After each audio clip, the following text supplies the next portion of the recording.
Welcome to Monday's lesson, January 26, Light in a Dark World.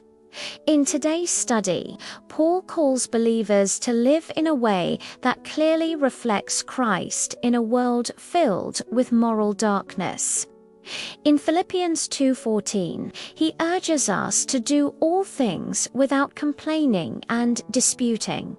Unity in the church does not happen automatically. It grows out of our union with Christ and our obedience to his word. When we live this way, our lives become a powerful witness, allowing us to shine as lights in the world fill. Jam 2, lewa 15 menit. Paul uses the idea of contrast to explain our witness. Just as stars shine more brightly on a dark, moonless night, God's people stand out most clearly when surrounded by moral darkness. The darker the world becomes, the more visible a Christ-centered life should be. This is why we must guard against allowing worldly ideas, pressures, and practices to dim our spiritual light.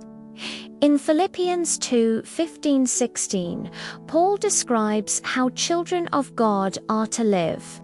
We are called to be blameless living in a way that is above reproach and harmless, meaning pure, sincere, and unmixed with evil. This echoes Job's blameless character and Jesus' counsel to be harmless as doves. Matthew 10:16. Paul also urges believers to remain simple concerning evil. Romans 16:19.